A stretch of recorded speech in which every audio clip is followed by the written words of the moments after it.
Juste avant d'appuyer sur le bouton de ta montre et de démarrer ton entraînement avec un super podcast dans les oreilles, eh bien, je t'invite à aller faire un tour sur devenirtriathlète.com/livre. Tu vas pouvoir découvrir le livre Devenir triathlète que l'on a rédigé à 7 mains sous la direction d'Olivier de Scooter et dans lequel on t'explique comment devenir triathlète, comment progresser en triathlon et enfin comment performer en triathlon. Allez, on arrête de parler, c'est parti. Salut les sportifs, c'est Armano et vous êtes dans un nouvel épisode du podcast Devenir triathlète. Pour m'accompagner, comme d'habitude, il y a Olivier de Scooter. Salut Olivier. Salut Armano, salut à toutes et à tous. Cette semaine, on va reparler un petit peu de ce que l'on se met dans la panse, de ce que l'on mange, de comment on mange, de comment bien manger quand on est triathlète. On a la chance de recevoir Anthony Berthoud, dont on a déjà parlé notamment quand on a fait des épisodes avec Valentin Lacroix. Si je ne m'abuse, d'ailleurs, Anthony Valentin est un de tes élèves, de tes apôtres. Enfin bref, on aura l'occasion d'en reparler. Déjà, ce que je te propose, c'est de te tendre le micro, Anthony, pour te laisser te présenter, mais avant tout, quand même. Bonjour, Anthony. Bonjour à tous les deux, bonjour à tout le monde. Merci effectivement de me donner la parole pour ce temps d'échange ensemble. Alors, pour me présenter rapidement et puis rentrer peut-être dans le vif du sujet directement du triathlon. J'ai eu la chance de faire partie de l'équipe de France junior de triathlon dans les années 90. C'est comme ça que je me suis intéressé à l'époque à la nutrition et j'ai décidé d'en faire mes études, d'en faire mon métier. Donc j'ai suivi beaucoup d'équipes de France, d'équipes olympiques avec un tropisme plutôt dans l'endurance au-delà du triathlon.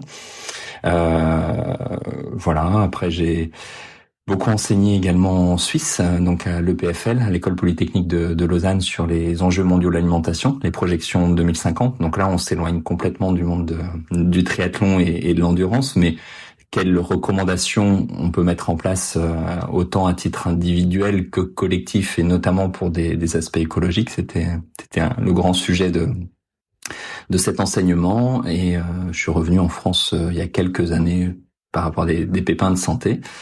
Et j'ai mon propre organisme de formation pour les professionnels de santé, professionnels du sport. J'enseigne toujours à l'université, mais plutôt maintenant sur la Bretagne. Déjà, un beau pédigré. Tu disais que tu avais eu la chance d'avoir été sélectionné en équipe de France junior de triathlon.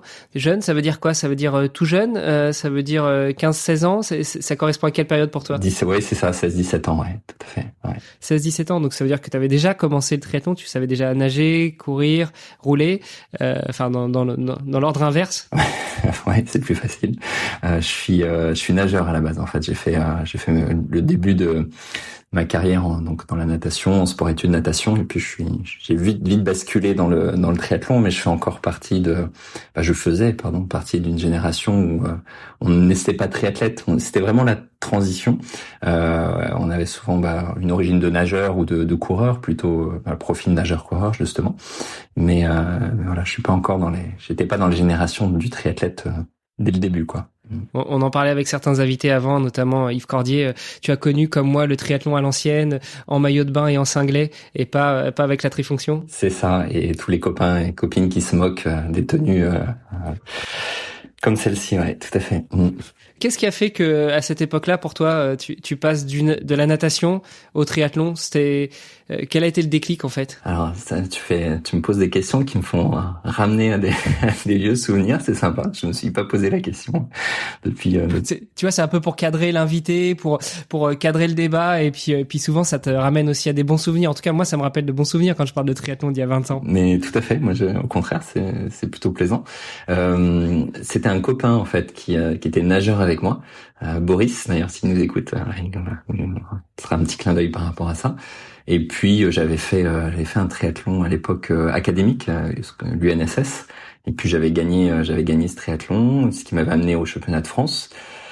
Donc j'avais fait 3e des France à l'époque, qui était mon 2e triathlon finalement.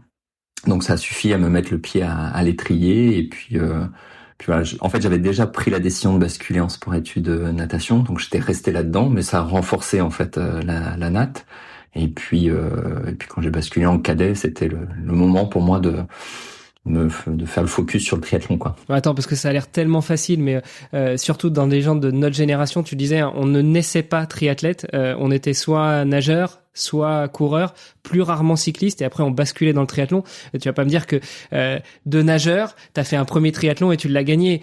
T'avais déjà commencé à rouler ou à courir avant, parce que moi des nageurs, des très très bons nageurs, j'en ai connu, ils avaient quand même du mal à courir derrière, donc t'avais quand même un petit passif, non?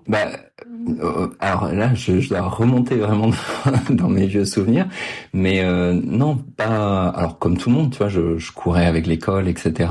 Après, j'avais peut-être cette caractéristique d'habiter à la campagne, et du coup, c'est vrai que je roulais, mais plus pour des raisons fonctionnelles en fait. J'allais alors un peu plus tard, parce que je m'étais déjà mis au tri, mais je me rappelais faire facilement 40 km pour aller à la séance de natation, faire ma séance de natation et revenir en vélo, par exemple. Donc ça m'a forcément forgé un petit peu là-dessus, mais c'était une fois que je m'étais mis au triathlon.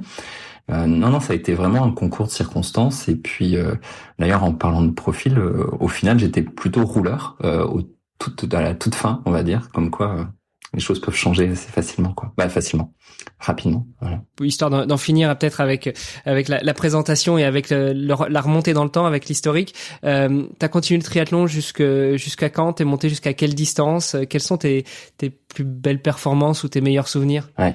Alors, je veux dire, le meilleur souvenir dans cette période-là, c'était le fait d'avoir gagné une.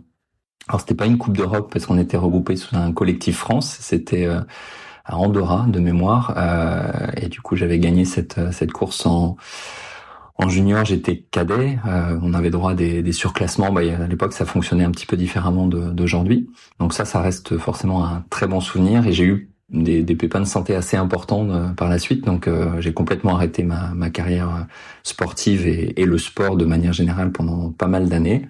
Et puis je suis parti dans mon cursus universitaire, professionnel. Et puis c'est vers l'âge de 30 ans à peu près, j'ai rencontré des copains qui m'ont motivé à faire un tri en équipe.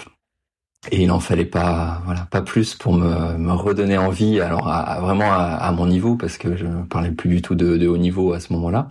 Après, ça m'a quand même permis de me faire plaisir. Je suis reparti plutôt sur du long, puisque je m'étais mis à faire un peu de trail entre temps. Et puis la dernière course que j'ai fait, c'était l'Ironman de Nice, que je fais en 9h50, je crois, 9h47 ou 50, je sais plus. Donc j'étais plutôt content pour ça. Et puis j'ai eu en fait une maladie de Lyme en phase tertiaire, donc sur la forme la plus avancée. Ce qui fait que de toute façon le sport était complètement terminé pour moi, parce que ma contrainte c'était plus de réussir à marcher et puis à vivre correctement pendant pas mal de temps. Donc ça a été un peu le point final à la compétition. Donc depuis, j'ai la chance de pouvoir refaire du sport. Je parlerai plus d'activité pour le coup que de sport. C'est-à-dire que je nage quand je peux, je cours quand je peux, le vélo un peu moins, mais en tout cas je m'entretiens. Mais pour moi, de pouvoir mettre une paire de baskets et puis d'aller faire un footing en bord de mer ou autre, c'est le plus grand des cadeaux. Donc ma vision de la performance a beaucoup évolué par rapport à ça. Donc notamment au niveau cardiaque et autres, je peux plus monter en intensité. Donc c'est plus le même rapport vraiment, mais c'est un plaisir plus profond, j'ai envie de dire. Donc voilà, pour faire court, quoi. Ça te dérange si on aborde un tout petit peu ce sujet-là? Non, pas du tout. Non. Parce que c'est vrai que c'est un sujet qu'on n'a pas forcément abordé, et je pense que ça peut intéresser aussi notre audience. On parle souvent de la maladie de Lyme, on dit qu'elle est très souvent associée aux morsures de tiques, notamment quand on court en forêt.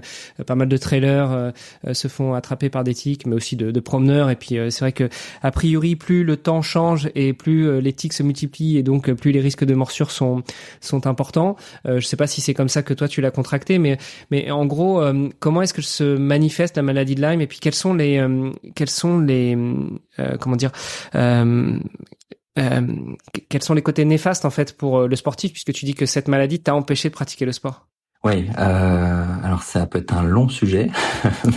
Pour le faire rapide, en fait, ouais, on va faire rapide. On n'est quand même pas là pour parler que de ça. Ouais, on est là pour parler nutrition quand même. Mais en fait, les deux sont finalement assez liés, dans le sens que la nutrition fait partie je vais pas dire des thérapeutiques, mais en tout cas des changements de mode de vie qui font que tu peux mieux vivre la maladie, voire en sortir. Alors pour être rapide là-dessus, comme tu le disais. C'est une morsure de tique. Alors, il faut savoir que il n'y a pas que les tiques, hein. En France, c'est essentiellement les tiques. Et quand on parle de maladie de Lyme, on parle d'une infection bactérienne à Borrelia. Alors, il y a différentes souches de Borrelia, mais je vais faire simple pour parler de Borrelia, qui est une spirochète intracellulaire. Donc, c'est une bactérie qui va se loger dans la cellule, donc en forme de spire. Et classiquement, on va avoir ce qu'on appelle un érythème migrant, c'est-à-dire une piqûre avec une rougeur caractéristique qui peut faire quelques centimètres de diamètre. Et dans ce cas-là, on donne l'amoxicilline, la doxycycline, des antibiotiques assez classiques à spectre large. Et on n'en entend plus parler. Donc ça, c'est plutôt la phase positive du sujet. Malheureusement, on estime qu'il y a à peu près 40 à 50% de faux négatifs. C'est-à-dire de gens qui vont faire une sérologie qu'on appelle ELISA en termes de méthodologie, et qui vont pas forcément avoir d'érythème migrant, ou qui vont pas le voir parce que dans le cuir chevelu, parce que dans le dos, etc. Et c'est là où les problèmes peuvent commencer. C'est-à-dire que la bactérie, donc de cette forme-là de spirochète dont je parle, va avoir tendance à s'enkyster. C'est pas tout à fait le terme, mais je simplifie, et à rester. C'est ce qu'on appelle aujourd'hui des infections froides. Il y a d'autres, le BV, etc. Il y a d'autres types d'infections. Alors le BV pour un aspect plutôt viral, et elle peut rester en forme dormante pendant des semaines, des mois, des années. Et puis à un moment donné, pour une raison ou une autre, un stress émotionnel important, une infection, un herpès, etc. Et ben finalement, on va faire flamber le système. Et là, la bactérie va se réveiller et avoir une action très systémique. Donc on a 3 phases dans la maladie de Lyme. La phase primaire à tertiaire. Donc la primaire, c'est l'érythème migrant dont je parlais, antibio, et puis on en arrête là. Et donc la forme secondaire, c'est une forme plus polymorphe, où ça peut être des douleurs articulaires, ça va être une fatigue, un syndrome grippal qui va persister. On peut avoir des érythèmes migrants multiples qui vont apparaître. Et la phase tertiaire, donc c'est une phase beaucoup plus systémique, et c'est ce qui s'est passé dans mon cas parce qu'on l'a pas identifié au départ. Et malheureusement, en fait, quand tu te fais piquer par une tique ou mordre, c'est le terme le plus approprié d'ailleurs, on a ce qu'on appelle des MVT, des maladies vectorielles à tiques. Et donc on a plusieurs co-infections virales, parasitaires, bactériennes. Et dans mon cas, j'ai eu un peu le podium de ce qu'il faut éviter, c'est-à-dire la Borrelia, la Babesia qui est un parasite hémolytique, et puis la Bartonella qui est une bactérie pas très sympathique non plus comme Borrelia. Et le problème, c'est que à ce moment-là, alors avant de parler de traitement, si je reviens sur ma situation personnelle, ça a commencé par une méningite. Voilà, comme il peut en arriver, on a des méningites virales, bactériennes. Et puis j'ai pas bien récupéré, et c'est là où j'ai fait justement l'Ironman de Nice, si on en parle. Donc j'étais quand même déjà fatigué. J'avais préparé en 2 mois, donc ce qui est déjà pas très sérieux, mais voilà, c'était histoire de pouvoir le faire. Mais j'étais déjà sur ce terrain de fatigue importante. Et à peine 2 mois après Nice, donc je voulais faire l'Ironman d'Afrique du Sud. Donc je me fais vraiment une bonne prépa. Je fais une séance de CrossFit, et au bout de 10 minutes à peu près, je fais une rhabdomyolyse d'effort, donc avec des CPK qui étaient très élevés, un début d'insuffisance rénale, et il s'est passé quelques mois où là j'ai compris que voilà, je récupérais pas forcément normalement. Et puis j'ai fait une péricardite, donc l'inflammation du feuillet cardiaque, et puis 2, puis 3, puis 4, puis une dizaine de péricardites, et d'autres aspects. Je vais pas rentrer dans tous les détails parce que je suis pas sûr que ce soit le plus passionnant du podcast, mais ça s'est fini par une paralysie faciale, notamment au niveau gauche. Donc c'est vrai que j'ai été hospitalisé plus d'une dizaine de fois entre la neurologie, cardiologie, etc. Et malheureusement, donc moi le test ELISA, qui est le test classique qu'on fait, était négatif à la borréliose. Et c'est justement quand il y a eu la paralysie qu'on s'est dit il faudrait aller un peu plus loin, et on a d'autres tests, notamment ce qu'on appelle des Western blot et des ELISpot, bref d'autres formes d'examen, qui eux se sont avérés positifs, et donc non seulement à Borrelia, mais aussi à ce que je disais tout à l'heure, Bartonella, Babesia, etc. Et le souci de cette pathologie, c'est qu'effectivement cette infection, c'est que quand elle est bien installée, on n'a pas aujourd'hui de protocole qui fonctionne sur des formes avancées de manière unanime. Et donc moi j'ai eu beaucoup d'intraveineuses antibiotiques, tous les traitements antibiotiques qu'on peut essayer, des méthodes complémentaires également en France, à l'étranger, pour certaines pratiques qui sont pas faites en France. Donc en plus j'ai la chance d'être dans ce milieu, donc ça m'a certainement beaucoup aidé, mais malheureusement il y a énormément de sportifs ou de non sportifs, et j'accompagne maintenant pas mal de sportifs parce que forcément l'affinité pour le domaine fait que j'ai pas mal de personnes qui viennent me voir dans ce sens, mais il y a une véritable errance, et autant dans le diagnostic que dans la prise en charge, que ce soit au niveau de l'antibiothérapie, au niveau de l'approche holistique, on va dire, des soins qui peuvent être proposés. Donc je suis là en train de vous parler normalement entre guillemets. J'ai eu une séance de natation tout à l'heure, donc c'est là où je suis le plus heureux du monde parce que voilà, j'ai retrouvé une hygiène de vie quasi normale, donc j'en suis profondément heureux. Malheureusement, c'est pas le cas de tout le monde sur ces formes-là. Donc c'est pas une pathologie qui est simple et comme tu le disais très bien, qui est de plus en plus problématique. Et c'est d'ailleurs un peu l'introduction j'ai écrit un livre là il y a peu de temps, et je raconte cette histoire très vite. C'est pour ça que ça me fait bizarre d'en parler parce que j'ai pas l'habitude d'en parler comme ça. Mais dans l'introduction, et d'ailleurs ça a été une question, mais je me dis autant jouer la transparence là-dessus parce que ce qui est intéressant, c'est que de par mon métier, je me suis énormément intéressé à l'inflammation on en reparlera, de bas grade et les liens avec toute une série de maladies métaboliques ou pathologies de civilisation. Et je le disais dans mon parcours tout à l'heure, à l'approche écologique et aux solutions qu'on peut trouver. Et en fait, la vie m'a amené à expérimenter ce que je vivais dans la théorie. C'est-à-dire que cette borréliose, c'est ce qu'on appelle une infection froide, donc une maladie qui crée une inflammation de bas grade, ce qu'on appelle une dysimmunité exactement, permanente. Et face à un contexte en fait de réchauffement climatique et de perte de biodiversité, qui fait qu'on a de plus en plus de tiques, et effectivement des tiques qui sont plus infectés, qui sont plus résistants. Donc voilà, il a fallu que je passe par la case expérimentation de ce que je pouvais évoquer en théorie. Donc le hasard existe ou pas, c'est un long débat, mais en tout cas ça m'a permis de le confronter à ce que je comprenais et apprenais d'un point de vue scientifique et thérapeutique, quoi. Aujourd'hui, du coup, pour toi, c'est quoi qui a fait que tu en es, alors peut-être pas sorti complètement, mais en tout cas qui fait que tu as pu récupérer en tout cas une vie plus ou moins normale. Tu peux nager, tu peux courir, enfin voilà, Ah, voilà. Tu disais quand même que tu avais la moitié du visage paralysé, quoi. Pendant un temps, ouais, tout à fait, même sur l'hémi gauche. Après qu'est-ce qui fait? Je crois que c'est souvent on parle d'une pelote de laine qu'on va devoir détricoter voilà, dans la totalité. C'est-à-dire que sur une phase primaire, vraiment, il ne s'agit pas d'inquiéter toute personne qui a été piquée, parce qu'il y a des gens qui sont piqués et qui toute leur vie n'auront aucun symptôme, et c'est ce qui s'est passé pour moi pendant quelques temps. C'est là où je parle d'une co-infection, ou en fait finalement une étincelle qui vient créer le brasier à un moment donné, mais ça peut être latent et tout va bien, et c'est ce que je souhaite la plupart des personnes, bien entendu. Mais quand on est sur des phases avancées comme ça a une action tellement systémique, et dans mon cas il y avait un tropisme neurologique et cardiaque qui fait que si on n'accepte pas de revoir en profondeur son mode de vie, de toute façon, encore une fois, l'allopathie et l'antibiothérapie ne suffit pas. Donc, faut accepter de tout remettre à plat. Donc, il y a différentes phases dans le changement, de la résistance, du déni, etc. Mais c'est le processus classique du changement. Mais encore une fois, dans mon cas, j'avais, je pense, la chance d'être dans le milieu, donc aussi de pouvoir avoir des contacts sans doute plus rapidement que d'autres à ce niveau-là.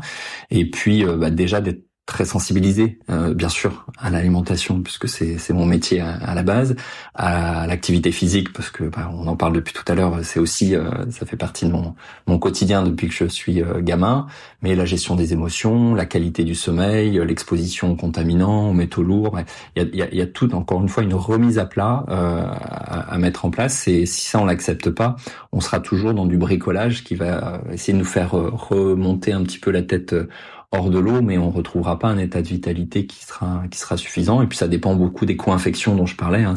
Chaque situation peut être assez particulière, assez individuelle à ce niveau-là.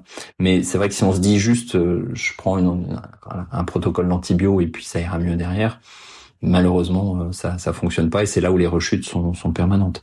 Moi, ça m'arrive. Maintenant, j'apprends avec le temps à les identifier, à savoir comment mieux réagir au-delà des traitements. Et je dirais que c'est une vraie expérience de résilience. Voilà, faut apprendre la résilience. Et comme on parlait, en fait, le sujet de départ a été le côté sportif. Je sais que maintenant je peux plus monter en intensité au niveau cardio. Et c'est pas grave. Et je le vois. Avec un passé sportif, on veut des fois aller se faire plaisir, aller toucher un seuil, etc. Et pour moi, ça pardonne pas. Donc finalement, à force, on apprend, et puis on trouve du plaisir autrement que dans celui qu'on voulait rechercher en tant que performeur. Et c'est ce que c'est là où encore une fois il y a une forme de comble, c'est que c'est ce que j'enseigne et autres, donc ça me permet d'avoir ce côté très expérience au-delà du côté sportif. Et il s'agit pas de culpabiliser les personnes qui font pas de sport, bien entendu, parce qu'il y a plein de raisons qui peuvent l'expliquer. Mais simplement de se dire à un moment donné, c'est ce que je disais tout à l'heure, je peux chausser ma paire de baskets et je peux aller courir juste pour le bien-être associé. On se rend pas compte à quel point c'est une chance qui est extraordinaire. Et enfin, moi, je pouvais plus marcher, j'étais alité pendant pas mal de semaines, etc. Donc, quand on retouche à ce plaisir-là, on se dit que finalement, on n'a pas besoin d'aller chercher parfois des grandes expériences. Et puis bon, on en reparlera peut-être un petit peu, mais c'est ce que j'explique dans le bouquin ou dans mes enseignements, c'est que on n'est pas programmé pour rester derrière un ordinateur à longueur de journée, face à la lumière artificielle, à manger des produits ultra transformés, à être dans un état de stress chronique, etc. Donc on a un phénomène de désadaptation biologique qui se met en place au cours du temps. Et souvent on dit que c'est l'activité physique qui améliore les capacités au sens de la santé. En fait, non, c'est la sédentarité qui détériore nos propres capacités.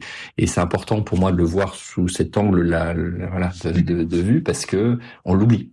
Et aujourd'hui, créer un stress lié à l'activité physique, parce que c'est un stress métabolique, c'est un stress cellulaire, pour beaucoup, c'est perçu comme quelque chose d'inconfortable. Ça l'est, par définition, mais dans un processus qui est vertueux.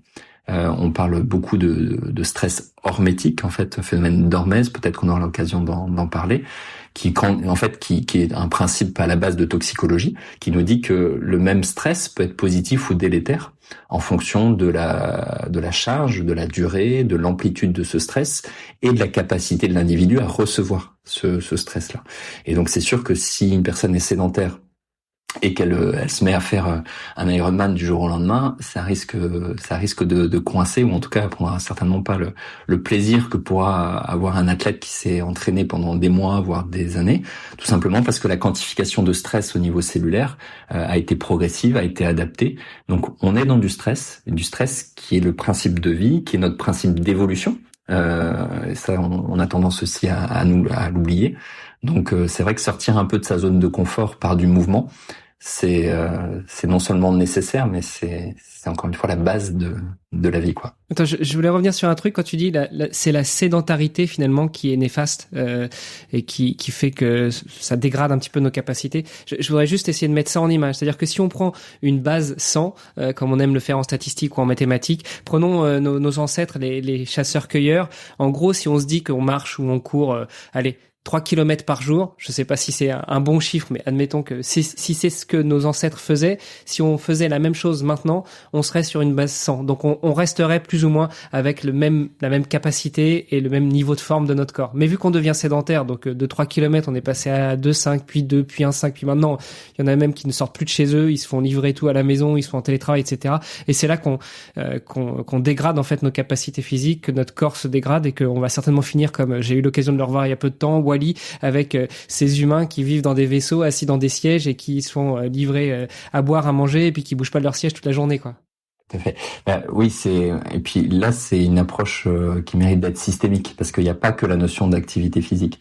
Et il y a la notion, encore une fois, de gestion du sommeil, de qualité de l'alimentation, de gestion des émotions, de niveau d'exposition aux contaminants, etc. Mais en fait, en très peu de temps, l'espace de quelques décennies, on a mis en place un mode de vie qui apparaît extrêmement confortable sur pas mal d'aspects, mais qui nous a aussi fortement désadaptés au niveau biologique, avec des répercussions au moins épigénétiques. Aujourd'hui, on a beaucoup de données dans ce sens, mais parfois on commence à avoir des modulations génétiques à ce niveau-là. Donc c'est juste, d'ailleurs, ça me fait penser à cette logique du sportif sédentaire. C'est-à-dire que on part du principe, y compris un triathlète qui va se préparer alors je vais pas dire forcément un Ironman, mais qui va faire un S ou un M, va faire son heure de sport tous les jours. Et clairement, il est sportif, ça c'est évident. En plus, il va enchaîner plusieurs types de pratiques, entre la natation, le vélo, la course à pied.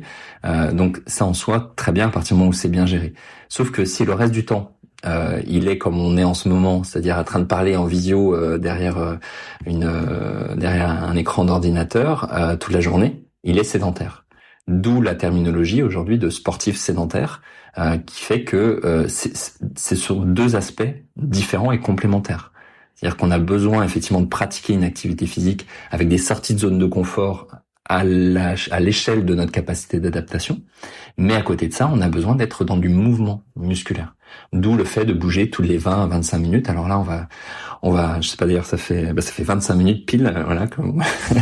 Donc, on devrait déjà être... Alors, le podcast Devenir triathlète vous présente la pause mouvement. Je vais mettre une petite sonnerie au montage. On va tous aller marcher 2 minutes, puis on revient. À tout à l'heure. Exactement, voilà. Mais c'est ça. Et c'est juste aller monter des escaliers, c'est juste faire un petit mouvement avec le poids de corps, d'aller marcher, d'aller dire bonjour, etc. Mais en fait, de créer ce mouvement-là. Et ça, on l'oublie, en fait. Et on l'oublie d'autant plus qu'on est sportif. Et c'était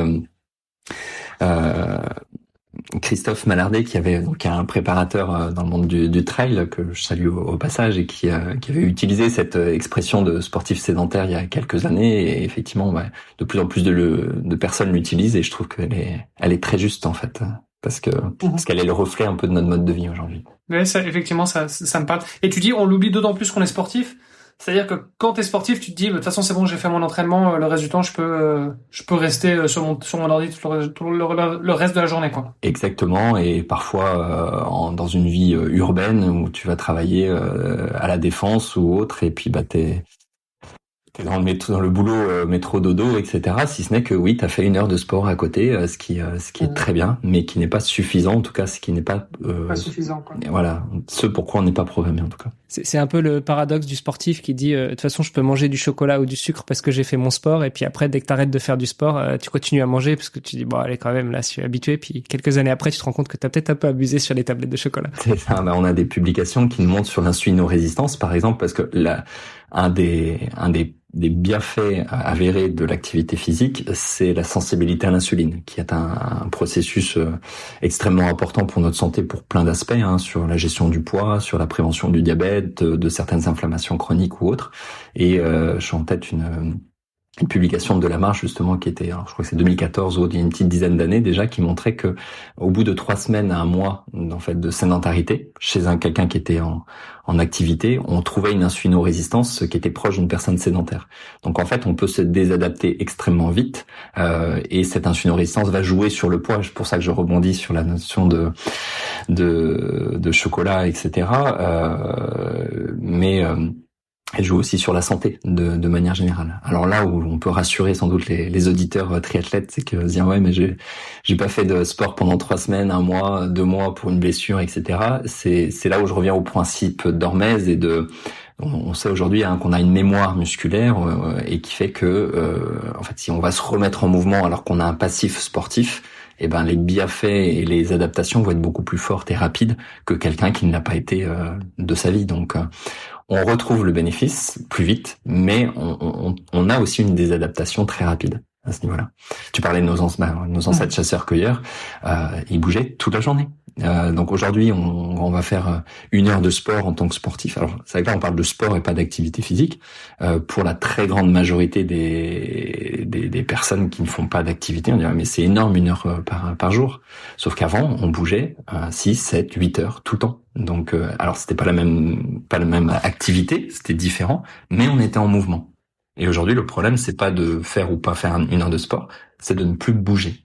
Et ce, en permanence. Wow. Bon, on a fait une belle intro. Je voudrais revenir sur ton introduction où finalement je te posais la question sur la maladie de Lyme et tu me disais que on allait voir que la maladie de Lyme est aussi assez liée avec la nutrition et t'en as parlé. Tu l'as dit que en fait c'était un petit peu un reset aussi de tout ton mode de vie. Xavier Thévenard en a parlé aussi chez un confrère dans un autre podcast où il disait que lui aussi il a recadré un petit peu toute son hygiène de vie et notamment son alimentation eu égard à sa maladie de Lyme. Il est passé aussi par des phases de jeûne, etc. Bref, tout ça pour revenir sur un mot, la nutrition. Et je me suis laissé dire que c'était un peu ta spécialité. Juste pour continuer un petit peu sur la phase d'introduction, tu peux revenir avec nous sur ce qui t'a fait t'orienter vers la nutrition, quelles études t'as fait, et puis peut-être un peu en quoi t'es légitime justement pour venir en parler avec nous aujourd'hui. Oui, alors juste pour Xavier Thévenard, effectivement, et puis j'ai eu l'occasion de pas mal le suivre à ce niveau-là. C'est vrai que on voit l'impact en fait de cette pathologie dans la vie du haut niveau. Et effectivement, il y a beaucoup de trailers qui sont touchés, ce qui est complètement logique. À ta question, qu'est-ce qui a fait que je m'y suis intéressé? Alors, j'ai un copain qui dit, je suis tombé dedans dans la marmite quand j'étais petit. Et c'est vrai que très vite, vers T'as l'âge... pas tout à fait la tête d'Obélix, hein. Nous qui nous voyons en visio, on ressemble pas vraiment à Obélix, mais soit. Bon, Obélix en phase un peu de disette peut-être, voilà. Mais à 12-13 ans, en fait, j'avais déjà un intérêt pour ça. Donc ça fait 30 ans que je m'intéresse au sujet. Voilà, comme d'autres peuvent s'intéresser, je pense, au matériel, à plein d'autres aspects. Moi, c'était l'alimentation. Et je dis souvent qu'un des premiers bouquins que j'avais acheté, c'était Schumacher qui mangeait une assiette de pâtes en couverture. Hein, voilà, c'est un livre qui m'avait beaucoup marqué. Alors j'avais lu les livres de Kreff sur le 421 GPL, etc. Donc des données qui commencent à dater, puisqu'on là on parle des années 80 hein, en termes de publication, de sortie de livres, etc. Et puis je parlais de pépins de santé, des éléments qui font que je m'y suis intéressé d'autant plus et j'ai commencé alors dans mon parcours plutôt par diététicien parce que c'était une filière courte qui me correspondait sur le moment, en tout cas je pensais, et je dis souvent que c'est une formation qui est nécessaire mais pas suffisante, c'est-à-dire que elle va donner une approche diététique justement qui est intéressante, qui va donner des fondamentaux, des bases qui permettent de mieux maîtriser effectivement la composition des aliments, mais malheureusement avec un référentiel qui mériterait d'être revu sur pas mal d'aspects. Alors moi je l'avais passé au tout début des années 2000 et 20 ans après on peut en discuter d'autant plus, mais finalement d'un aspect court, je suis parti sur d'autres études et j'étais notamment à la faculté de médecine de Nancy qui proposait une filière donc sur la physiopathologie nutritionnelle sur 4 à 5 ans et ce qui m'a permis de beaucoup mieux maîtriser la partie biologie et physiopathologie. Et puis après, j'ai continué par plusieurs DU, donc diplôme universitaire sur la micronutrition. Pareil, tout début des années, c'était en 2003, je crois, 2004. Donc à l'époque, on en parlait très peu. C'était, je crois que d'ailleurs, c'était de la deuxième promotion. Et puis d'autres diplômes universitaires, la biologie de l'évolution et médecine, notamment pour l'approche évolutionniste. Donc voilà, ça c'est... Après, j'ai envie de dire que j'ai fait aussi mon parcours tel que moi je le pense adapté par rapport à mes attentes, à ma vision des choses, sans dire du tout qu'elle est meilleure que quiconque. Ce qui est dommageable quand même en France pour ça, c'est qu'on n'a pas de cursus universitaire qui soit clair et suffisamment professionnalisant. Pas forcément au sens de la pratique, mais au sens de la connaissance. En tout cas, ça c'est mon point de vue, contrairement à d'autres pays où on a un diplôme de diététicien nutritionniste qui est reconnu aujourd'hui, qui pour moi, encore une fois, nécessaire mais pas suffisant. Et si on veut aller sur une formation médicale stricto sensu, soit on a un parcours de médecin généraliste avec une spécialité au final à travers un DU ou un DIE de nutrition qui est pas suffisant, très clairement, mais qui donne en fait cette casquette de médecin, ou alors on fait un parcours d'endocrino, mais qui n'est pas encore pour moi le même métier que l'accompagnement nutritionnel sur différentes pathologies au-delà de l'aspect métabolique, et c'est dommage du coup. Je trouve que il y a un vrai vide de ce côté. Donc c'est pour ça que j'ai été chercher de mon côté ce qui me parlait le plus, et que j'en suis là aujourd'hui, quoi. Ok. Et tu peux nous rappeler peut-être la différence entre diététicien, nutritionniste, il y en a qui a accès à la profession, pas l'autre. Oui. En fait, on parle maintenant de diététicien nutritionniste. Donc, c'est-à-dire que c'est le diplôme communément on parle de diététicien. Donc, la terminologie sera plutôt diététicien nutritionniste. Donc, ils seront sur des formations de 2 à 3 ans. BTS ou DUT. Et le terme de nutritionniste aujourd'hui n'est pas légiféré en tant que tel en France, mais usuellement c'était le médecin nutritionniste qui avait cette appellation, mais encore une fois avec un niveau d'approfondissement de la nutrition qui peut être extrêmement variable. Donc, dans tous les domaines, on va avoir des personnes qui sont extrêmement compétentes sur certains aspects et d'autres non. Le problème, c'est comment, en tant que particulier, on est capable de discriminer ça. Et c'est la grande difficulté quand on n'a pas une homogénéité justement de cursus en tant que tel. Et puis de là est arrivée toute une série de terminologies. On peut parler de nutrithérapeute, de micronutritionniste, de coach en nutrition, etc., qui font que forcément on s'engouffre quelque part dans une faille, et ça veut pas dire que c'est pas intéressant. Et dans mon propre organisme de formation, en dehors de l'université, j'ai tout type de professionnels de santé et je suis ravi de les recevoir et de les former, parce que pour moi c'est ça l'alimentation, c'est-à-dire que on peut être médecin généraliste, on peut être sage-femme, on peut être infirmière, on peut être kiné, on peut être ostéo, et apporter des conseils de prévention en matière d'alimentation, de le spécifier par rapport à sa pratique et son domaine d'expertise en tant que tel, et s'arrêter là, au sens où en fait la nutrition aujourd'hui ou l'alimentation, je préfère d'ailleurs pas. Plus j'avance dans le temps, et moi j'aime parler de nutrition parce que on en parlera peut-être, mais la nutrition c'est une vision très réductionniste en fait de l'alimentation, et surtout quand on y place des enjeux systémiques comme les aspects écologiques, géopolitiques, sanitaires, etc. Mais c'est un autre sujet. Si on reste sur cet aspect, tout le monde est concerné par l'alimentation. Donc d'aller dire que sous prétexte qu'on n'est pas diététicien nutritionniste ou médecin nutritionniste, on peut pas donner des conseils en tant qu'infirmière, kiné ou que sage-femme à quelqu'un qui demande de comment manger au quotidien de manière simple, au sens sans pathologie particulière, je trouve ça dommage, parce qu'un kiné par exemple, je trouve que c'est une profession extrêmement représentative qui apporte beaucoup de contacts avec le patient de manière régulière, où il y a une vraie confiance qui s'instaure, et d'apporter quelques conseils par une formation, et je parle pas de la mienne spécifiquement, de manière générale, qui va être de qualité, permet d'éviter de tomber dans une cacophonie nutritionnelle, de tomber dans des croyances, des dogmes parfois, qui font que les gens sont complètement paumés. Donc je pense que chacun a sa place, à partir du moment où en conscience, le professionnel sait quel est son rôle, quelle est son expertise, et effectivement, à partir du moment où on va basculer dans de la spécificité de pathologie, de suivi et autres, d'avoir recours à quelqu'un dont c'est le métier. Et encore une fois, aujourd'hui en France, la formation reconnue va être celle de diététicien nutritionniste ou d'un médecin nutritionniste.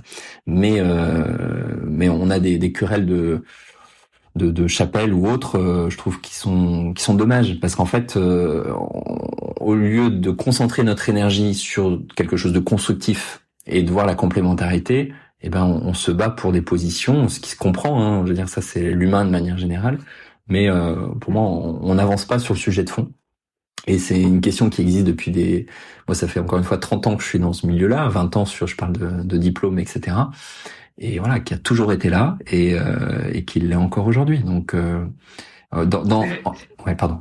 Est-ce que quelqu'un qui a pas un background scientifique peut se prétendre nutritionniste aujourd'hui? Alors, je pourrais même pas te répondre légalement parlant. Normalement non. Usuellement certains le font.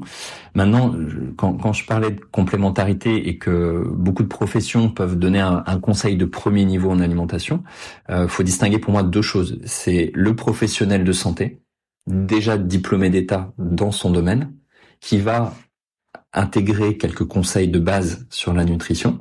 Exemple, le kiné, le médecin, le sage-femme, la sage-femme ou le sage-femme d'ailleurs, l'infirmier, etc. ou l'infirmière, parce qu'il y aura déjà une connaissance de la physiopathologie, de la physiologie, etc. de quelqu'un qui ne vient pas du tout de ce milieu-là en termes de santé, et qui n'a pas un diplôme validé dans ce sens, qui risque de s'approprier effectivement des données de manière maladroite, pas forcément consciemment, mais parce qu'il n'y a pas la maîtrise et la connaissance de base. Donc là, pour moi, on est dans deux aspects qui sont complètement différents. Je rejoins Olivier, parce que la question peut se poser aussi pour les coachs et les entraîneurs, par exemple, qui de base ont aussi une formation en anatomie, dans certaines pathologies, qui en général connaissent relativement bien leurs athlètes, etc.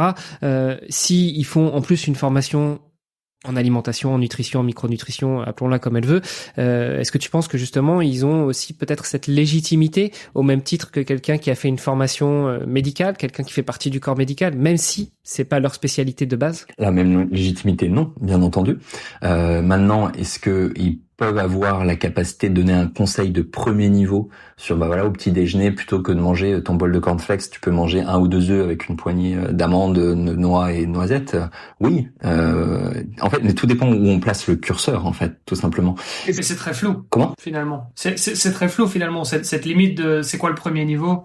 Pour moi, quand on est dans de la et ça n'engage que moi, mais quand on est dans de la prévention, et quand on parle si on reste dans le domaine du sport pour ce qui nous concerne, un athlète qui vient chercher juste un petit conseil sur dire tiens, au petit-déj, qu'est-ce que je peux prendre, à partir du moment où l'entraîneur ou le préparateur a une connaissance suffisante, qui a fait une formation qui sera pas validée au sens étatique du terme, pourquoi pas? Après, c'est là où c'est difficile de répondre, parce que ça dépendra beaucoup de la sensibilité individuelle. Mais de là à dire non, sous prétexte que je suis pas diététicien, nutritionniste ou médecin, je vais pas pouvoir te donner un conseil sur le petit déjeuner ou quoi manger en collation avant ta séance de piste, c'est dur, quoi. Donc je pense qu'on peut, en fait, c'est là où on fait appel aussi à la bonne intelligence collective, de se dire où je suis capable d'aller. C'est pour ça que je parle de conscience tout à l'heure, dans un conseil effectivement pour moi qui reste préventif.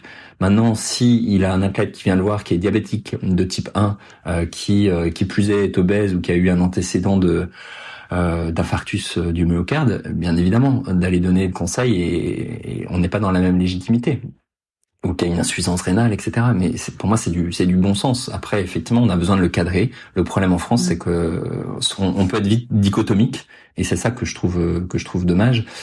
Tu parles des formations d'entraîneurs.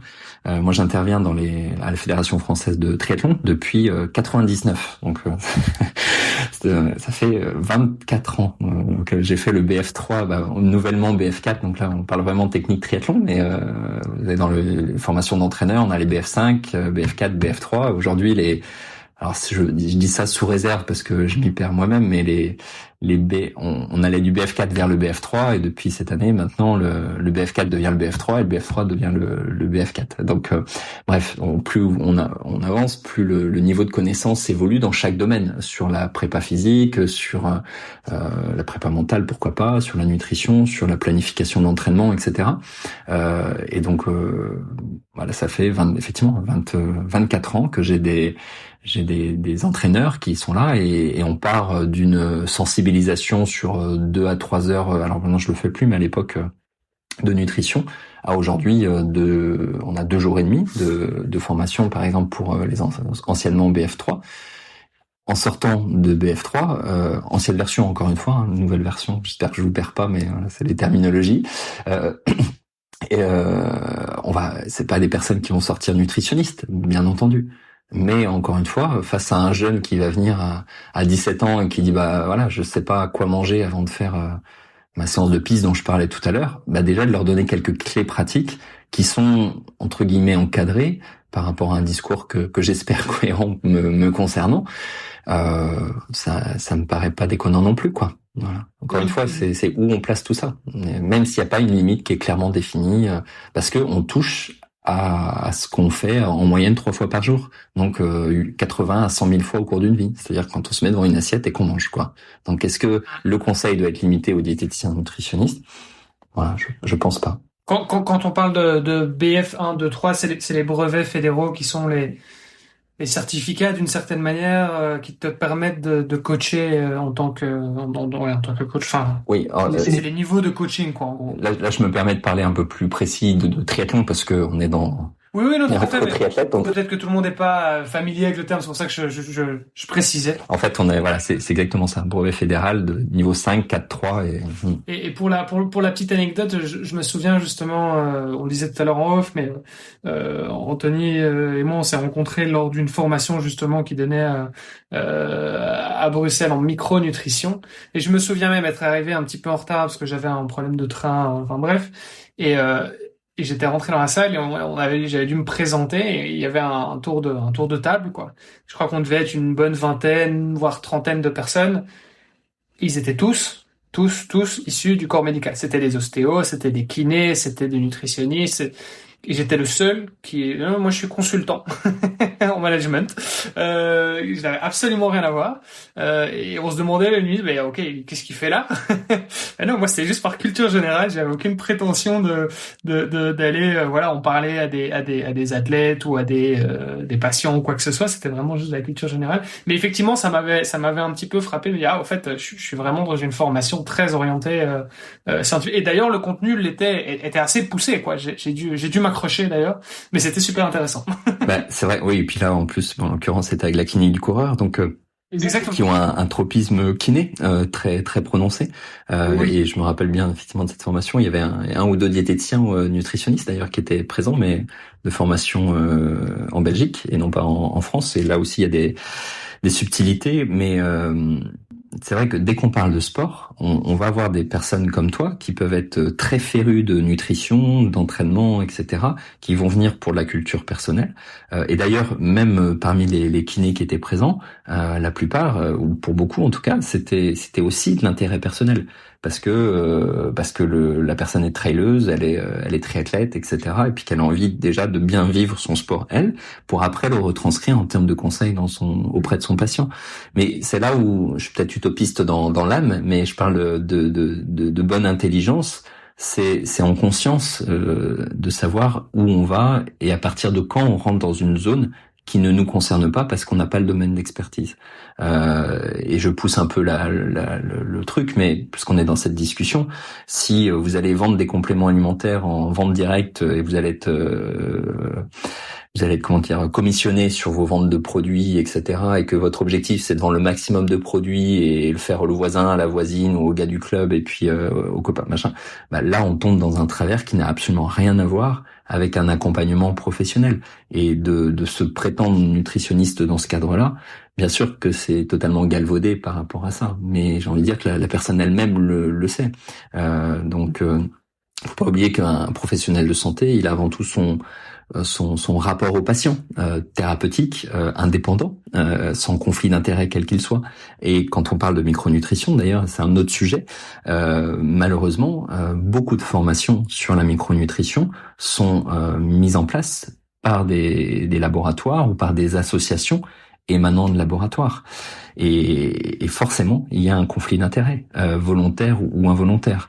Donc, est-ce que le conflit d'intérêt est un problème? Clairement, oui. Parce que il y a un biais d'enseignement qui est proposé. Ça veut pas dire que l'enseignement est pas de qualité, il peut être de très haute qualité scientifique, mais quand la vocation finale, c'est de parler de produits, qui plus est de produits d'une marque, il y a réellement un conflit d'intérêt. On parle de la clinique du coureur, par exemple, sur l'exemple qui te concerne, tous les enseignants, donc on parlait des speakers, donc c'est une clinique québécoise à la base, tous les enseignants, on signe une convention, une charte où on n'a absolument aucun conflit d'intérêt, direct ou indirect, parce que c'est ce qui va faire la neutralité, l'indépendance de la recommandation. Ce qui est encore plus vicieux, c'est que on a encore une fois des associations qui encore une fois peuvent être de très haute qualité scientifique, qui vont donner des conseils auprès de médecins, de professionnels de santé, qui n'ont même pas parfois l'information que cette association est une émanation directe ou indirecte d'un laboratoire. Et là, on rentre dans une autre problématique qui n'est pas celle du diplôme dont on parlait tout à l'heure, mais qui pour moi est tout aussi important. J'ai en tête une publication. On commence à avoir pas mal de papiers, pas mal de publications sur les notions de conflit d'intérêt dans le monde pharmaceutique, mais aussi dans le monde de l'agroalimentaire et de la nutraceutique, des compléments alimentaires. Et alors là, on était plutôt sur le monde de la pharma, mais ce qui était intéressant, c'était que dans la publication concernée, de mémoire, c'était 87% des scientifiques qui étaient interrogés et qui étaient sujets à des conflits d'intérêts estimaient que ce conflit d'intérêts n'entamait le raisonnement que de leurs confrères. Donc voilà, c'est juste dire, ok, moi en tant qu'individu, j'ai un conflit d'intérêts, mais je sais faire la part des choses. Déjà, ça c'est un biais parce que même en conscience, on peut être très bienveillant là-dessus et avoir un conseil neutre, mais le cheminement d'accès à cette connaissance et à l'information fait que à partir du moment où il y a un intérêt économique qui se met en place, on biaise les résultats. Et on a une pléthore pléthore de données sur les édulcorants, par exemple. On voyait notamment le risque de reprise de poids, on avait statistiquement 5 fois plus de risque ou de chance, ça dépend comment on voit le truc, que qu'il y ait une absence d'effet en fait suite à la prise d'édulcorants, alors que les études indépendantes montraient que clairement il y avait un effet et notamment sur la diversité bactérienne du microbiote. Donc on voit que les biais ils existent. Et ça amène à une autre strate de réflexion, et je vais m'arrêter là parce que sinon je vais vous en parler pendant 2 heures sur chaque sujet, mais c'est un sujet qui est très important fondamentalement dans la science aujourd'hui. C'est que une structure hospitalière universitaire parfois n'a pas les moyens seule de pouvoir mener des essais cliniques de qualité. Donc l'industrie privée, c'est quand je dis industrie privée forcément, mais en tout cas une structure privée va amener les fonds nécessaires pour faire évoluer la connaissance. Et donc, est-ce que c'est mal ou est-ce que c'est bien? Sans ces fonds-là, on n'avancerait pas parce qu'on n'aurait pas les moyens. Par contre, c'est l'exploitation qu'on va faire de ces résultats-là. Et si on reparle à la formation des professionnels, y compris dans la formation médicale continue, c'est un grand sujet de fond. On sait qu'il y a des biais qui sont liés à des conflits d'intérêts vis-à-vis des formations qui sont proposées. Donc ça va loin. Comme on a eu toute une histoire de polémique sur l'industrie du sucre qui a justement essayé d'incriminer le gras comme étant responsable des maladies cardiovasculaires. On a l'histoire de l'étude des 7 pays qui date dans les années 1960. Donc c'est pas d'aujourd'hui.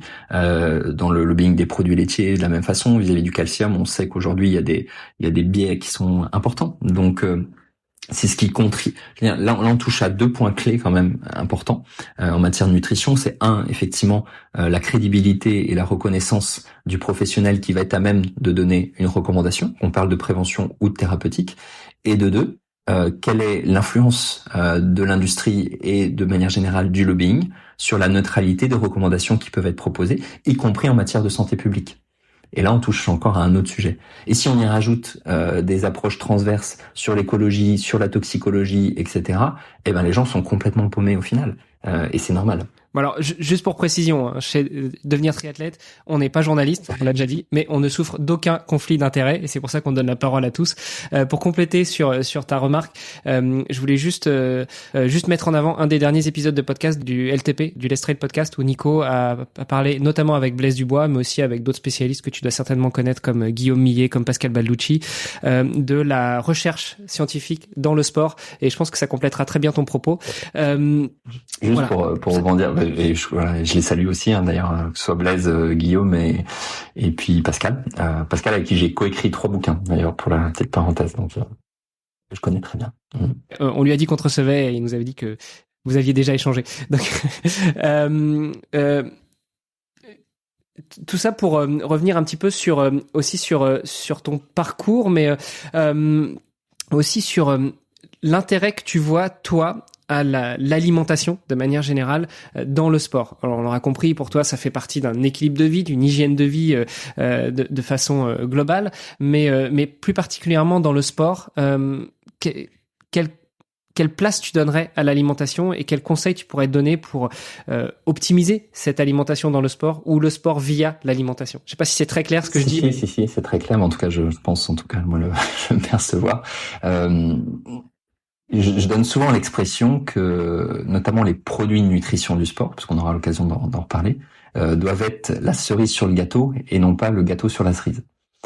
Pourquoi je dis ça? Parce que en tant qu'humain, on a besoin de la recette miracle. Voilà, on va aller acheter le dernier vélo du triathlète à 10-12 000 euros parce que plus rigide, parce que plus léger. La paire de roues, pareil, qui vaut 500 euros de plus que celle de l'année dernière, etc.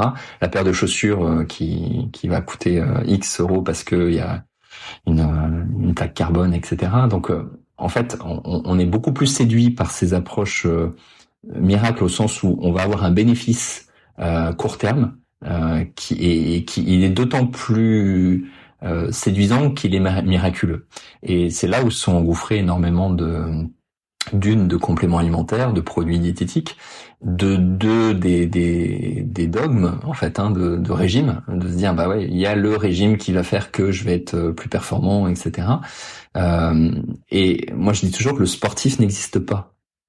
Un sportif, c'est quoi? C'est un individu qui va créer une sollicitation métabolique, cellulaire, à un moment donné, par son mouvement musculaire, par son activité, et que ce stress-là va s'additionner à d'autres stress périphériques que sont la qualité de l'alimentation, et encore une fois, la gestion des émotions, les niveaux de contaminants, etc.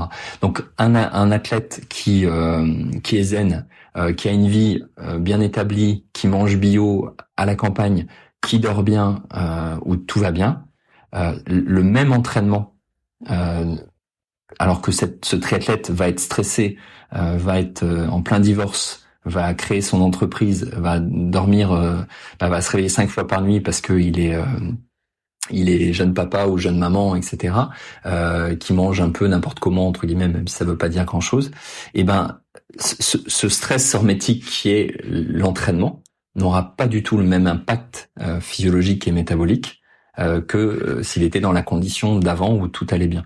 Donc en fait, tant qu'on regardera l'entraînement de manière segmentée, comme la nutrition, c'est la même chose, en se disant je fais focus sur ça, mais qu'on l'intègre pas dans une logique beaucoup plus systémique. Et c'est là où est le problème, malheureusement, c'est que chaque spécialité, là on parlait de la nutrition, etc., mais chaque professionnel est dans son domaine d'expertise, mais on n'a pas de regard transverse qui fait que on voit l'individu dans sa globalité et sa capacité de réponse au stress que représente l'entraînement. Ça, on le voit peu.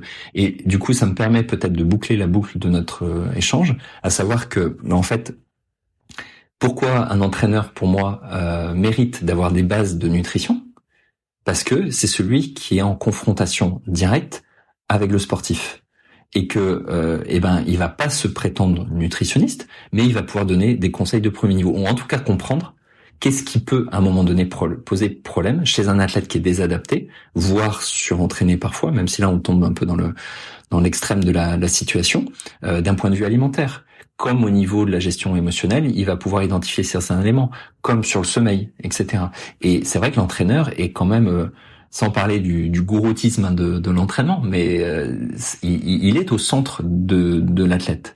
Et donc, s'il a cette capacité, par un minimum de connaissances, de pouvoir en fait identifier, au mieux analyser en fait la situation de l'athlète, là, on a un vrai rôle. Donc, en fait, tout simplement dire à un athlète de manger brut, donc des produits non transformés, de manger bio avec le moins d'intrants chimiques, de manger local, dans des filières courtes, une dominante de végétaux, c'est-à-dire de fruits, de légumes, des graisses de qualité, des huiles de colza, des oléagineux, des noix, des noisettes, des amandes, du poisson gras, des petits poissons, des sardines, des maquereaux 1 à 2 fois par semaine, des légumineuses, des lentilles, des fèves, des haricots secs, des pois cassés, etc. En adaptant la chronobiologie au quotidien, mais aussi en fonction de l'entraînement. Là, on n'est pas dans le produit miracle du tout, mais on est et je dis n'importe quoi, on est dans les 95% qui vont déterminer la performance.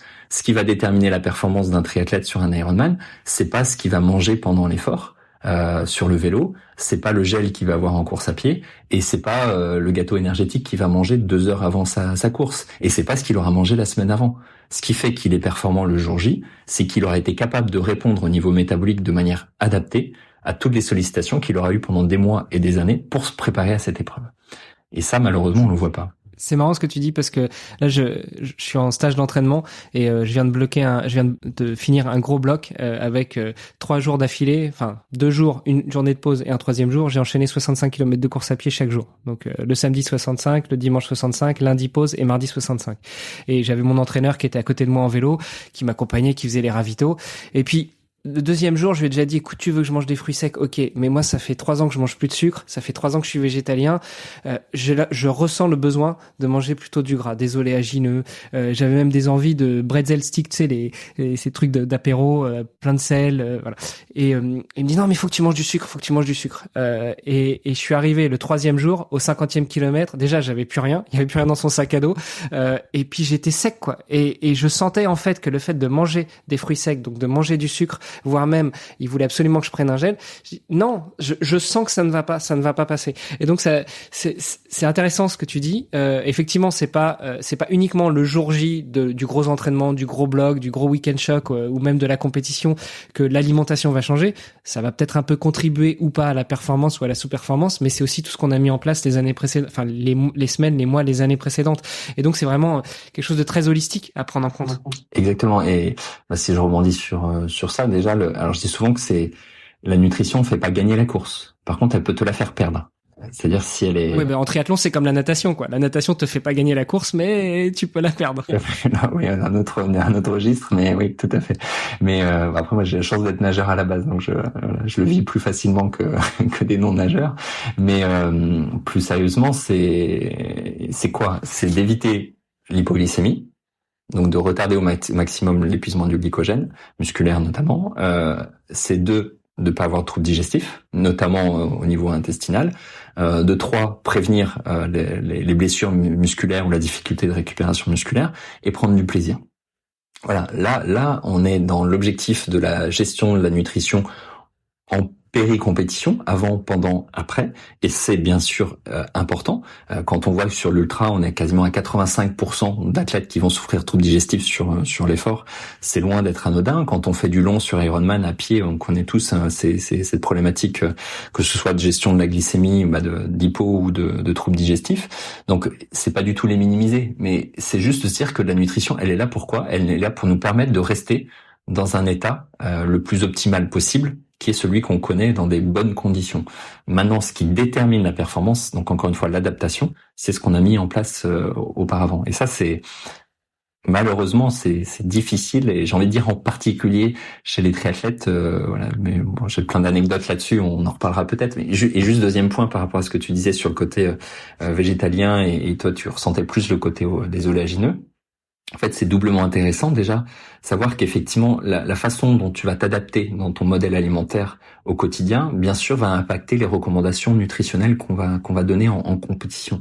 Je donne l'exemple du cétogène, qui est un peu l'extrême, où les gens pendant 6 mois, pendant 1 an, ce qui est à peu près la période d'adaptation métabolique, vont plus du tout manger de glucides.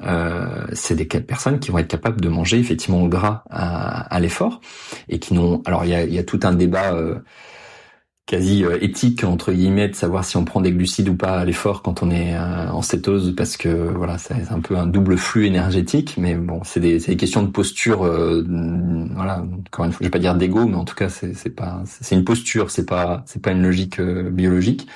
Mais d'aller donner beaucoup de glucides à quelqu'un qui n'en a pas consommé pendant très longtemps, non seulement effectivement il va pas y prendre du plaisir, mais son corps se sera adapté à d'autres filières énergétiques qui va pas du tout optimiser le jour de cette épreuve-là.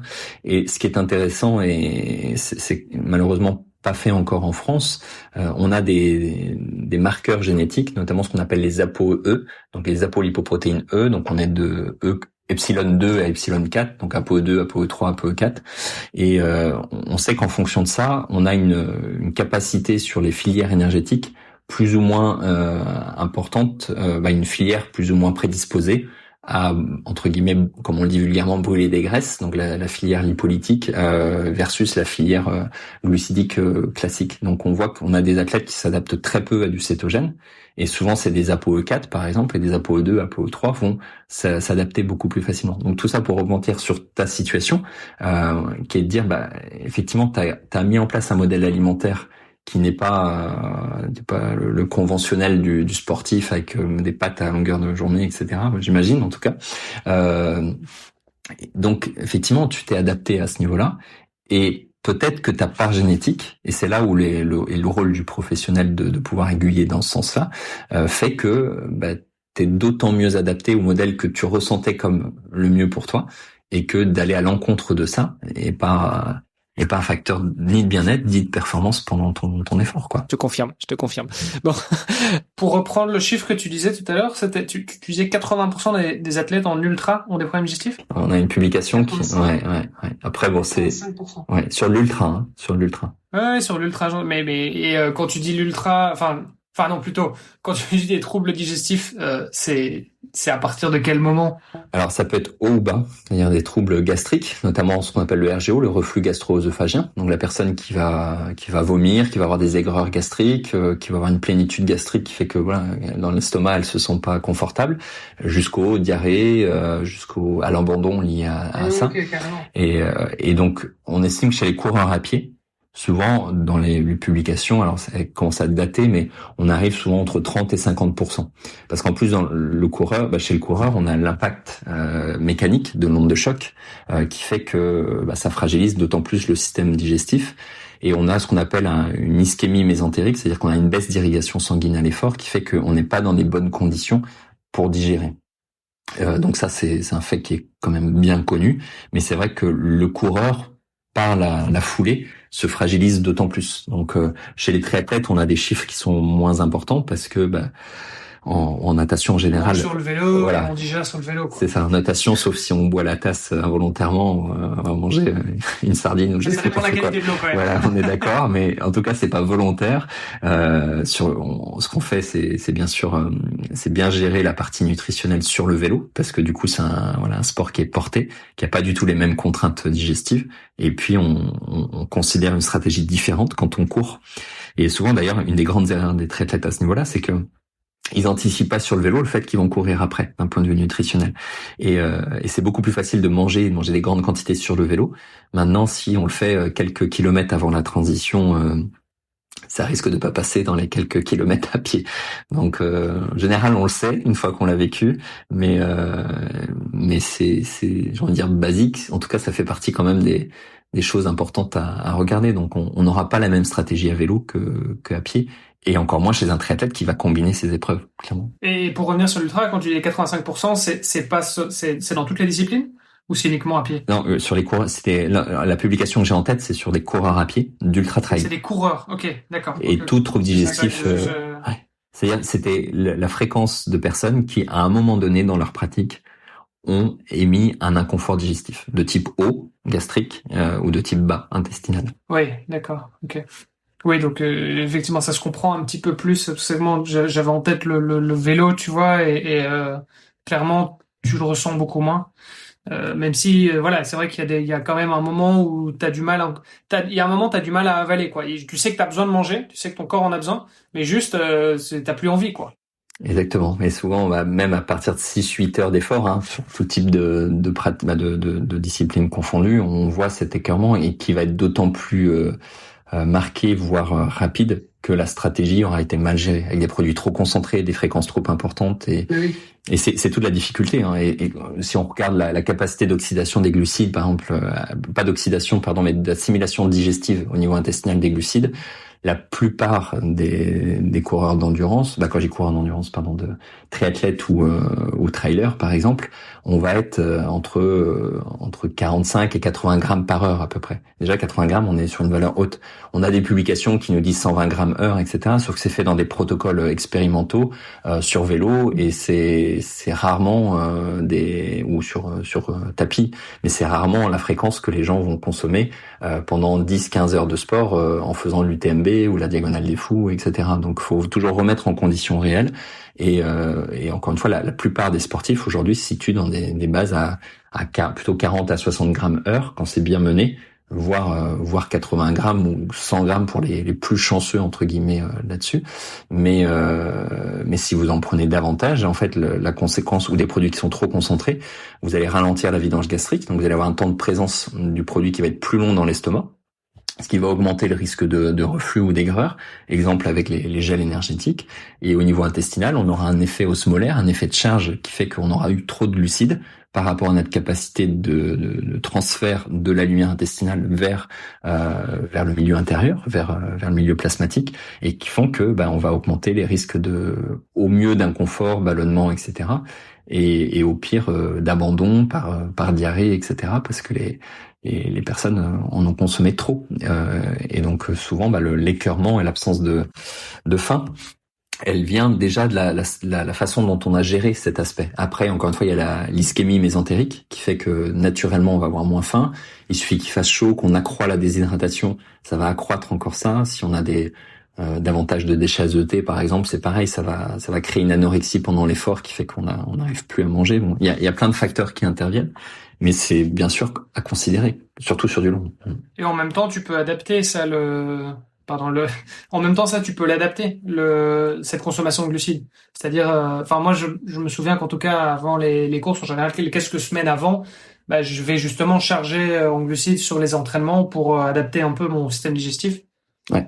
Alors oui et non, c'est-à-dire que déjà adapter, ça veut dire je mets en place en compétition une stratégie que j'ai connue à l'entraînement, c'est-à-dire des produits que j'ai connus à la fréquence que j'ai connue, etc. Mais c'est tout bête, hein, mais ça paraît important de le préciser quand même.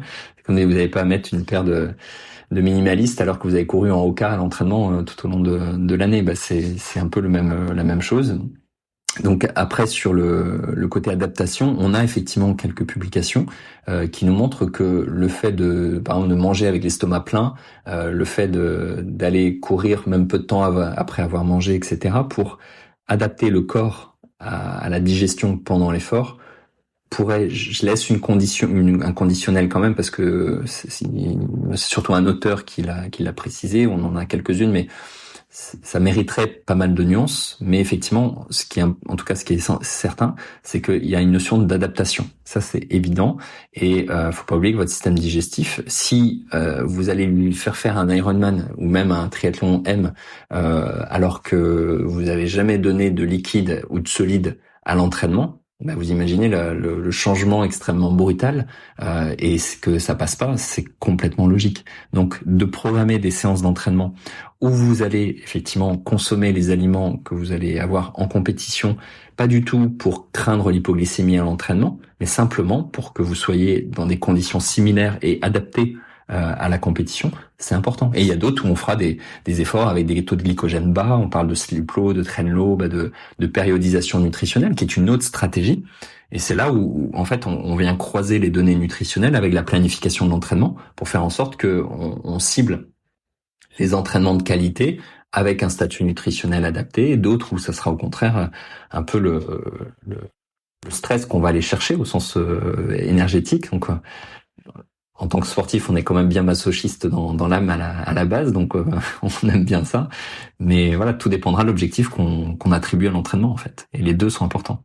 C'est effectivement le point que je voulais rappeler, mais Olivier a rebondi sur ce que je voulais dire, c'est qu'on ne teste rien à l'entraînement, rien, que ce soit le matériel, les stratégies d'alimentation, etc. Et quand tu parles d'ultra, que ce soit en durée d'effort, si tu prends un Ironman, on n'est pas loin de certains ultra trails, on a rarement l'occasion de s'entraîner sur des plages de 6, 8, 10, 12 heures d'affilée. Ça, c'est des choses qu'on réserve pour les compétitions. On prend un Ironman, les gars tournent entre 9 et 16 heures.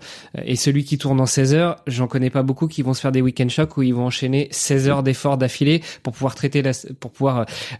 tester la stratégie d'alimentation, la stratégie de repos, etc. Malgré tout, ce sont des choses qu'il faut travailler à l'entraînement. Ouais, après, sans aller jusqu'à 16 heures, juste dire, je vais courir 40 bornes où je prends régulièrement une boisson ou une pâte de fruits avec de l'eau en fonction de la stratégie que j'aurais définie, mais simplement pour que ton système digestif connaisse cette situation-là.